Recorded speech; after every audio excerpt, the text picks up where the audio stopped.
good news naman, magsisimula na ang operasyon bukas, November 16, ng 5 estasyon na kabilang sa Phase 1 ng LRT1 Cavite Extension Project.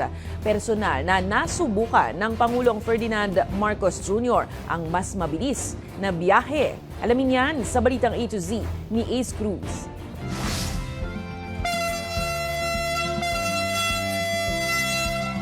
Libo-libong karagdagang pasaherong maseserbisyuhan ng Phase 1 ng LRT Cavite Extension Project at isa sa una nakasubok nito ay si Pangulong Ferdinand Marcos Jr.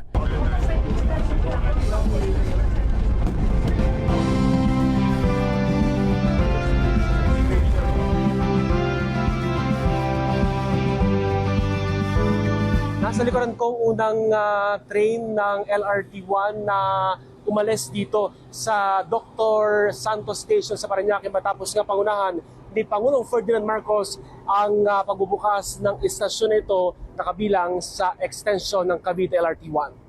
Bukod sa Dr. Santos Station, kabilang sa 5 estasyon ng Phase 1 project ay ang Redemptorist Asiana, Mia Road, PTEX at Ninoy Aquino Avenue Station na magiging operational na ngayong weekend. Kung biyaheng northbound patungong LRT FPJ Station sa Quezon City, mula 1.5 oras na biyahe ay mapapababa ito sa 1 oras na lamang. Lahat nga na itong mga rail project, basta sinasabi ko, gawin natin ang lahat para madagdagan dahil makikita naman natin na napakalaking bagay, napakalaking mabibigay na ginhawa at mas mabilis, makapag-save ng time at simple lamang ang pagsakay ng tren.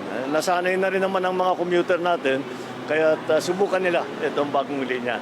Nasa 15 pesos hanggang 45 pesos ang pamasahe depende sa pupuntahang estasyon. Ayon sa DOTR, hindi makapagbibigay ng libreng sakay ang gobyerno dahil operated ito ng pribadong kumpanya ng Light Rail Manila Corporation o LRMC. Bukas 5 o'clock in the morning. So, malinaw walang libre? Walang libre. Ayon sa LRMC, nasa 320,000 ang daily ridership na LRT1. Sa pagbubukas ng Phase 1 extension, tinatayang tataas ito sa 400,000 kada araw. Dinagdagan na rin ng 30 train sets na babiyahe para maiwasang maipon ang mga pasahero lalo na ngayong holiday season. Of the 30, we're already using 19. So the next 11 is just a matter of time. Probably before Christmas, we'll be having more new train sets. And that would allow us to improve the service in terms of intervals between trains. Yes. Pabor dito ang ilang commuter gaya ni Jonah na mula sa Parañaque malimit magpunta sa mga mall sa Quezon City kasamang 2 anak. Parang mas mapapadali po yung biyahe, malilesen yung mawawala, may iwasan yung traffic, ganun po. Nung hindi pa niya tapos ang LRT extension, nakakailang sakay silang mag-iina. Super hassle, akyat, baba ng jeep, tapos super traffic, hassle ang init-init. Ganun, sobrang hirap po talaga. Samantala, patuloy namang inaayos ng LRMC at Transportation Department ang nalalabing istasyon na tuluyang magkokonekta sa Cavite papuntang Maynila. Noon na nang sinabi ng pamahalaan na isa ang right-of-way issue sa nagpapatagal ng pagtapos ng Cavite Extension. Para sa Balitang A to Z, Ace Cruz.